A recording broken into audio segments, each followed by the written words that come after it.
Commissioner James, or Board Member James. Good morning, everybody. My name is Zach Smith, address 530 South Normandy, Francis.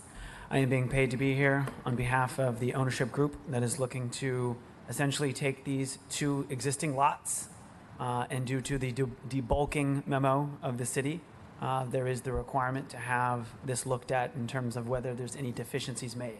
Again, it's always nice to remind everybody that these are two legal lots per the assessor, per just about everybody else out there, with the exception of how these can be developed.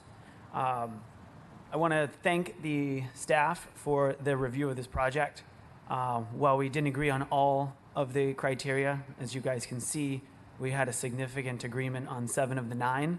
And when we got to essentially items number 6 and 7, there was a disagreement on a generally kind of an opinion-based issue of, are these based on exclusive issues to the owner and are these, kind of just mere inconvenience, et cetera. And so I had a couple points to talk about those.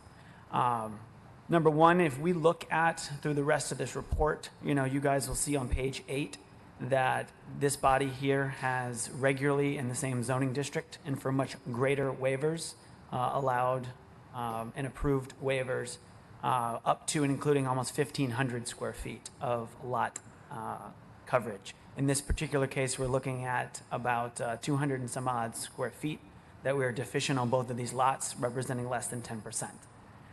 We also have in the same packet, you'll see that over 50% of all of the different types of properties in this neighborhood are single family. So looking at it from any sort of, well, the owner is just doing something because it's going to make their life easier, it actually matches the neighborhood. It's one of the reasons why when anybody's trying to develop, there's multiple boards and commissions and public agencies where people will always be against projects when they do not fit into the neighborhood. This is going out of the way to make sure it fits into the neighborhood in which we are developing. Again, looking at it as there's any sort of mere inconvenience or the primary reason. The primary reason is to make sure that this project actually fits within the confines of the neighborhood and the MU. This particular owner also has great experience of building this type of construction. If we were to look at all of the other examples of multifamily or 5-plexes, 6-plexes, et cetera, you start to take people and you put them outside of their comfort zone, you put them outside of what they're technically capable and able to do and have an experience of, we start to turn into a really bad housing creation.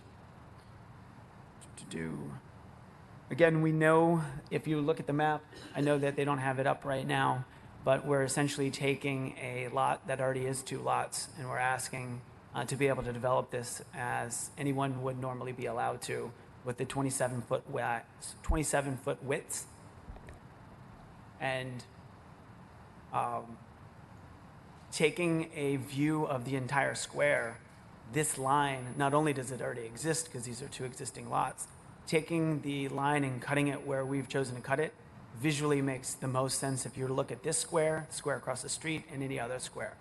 Essentially, taking away the ability to do this means that this lot will look and continue or be developed in a way that is incongruent with the rest of the neighborhood. Thank you.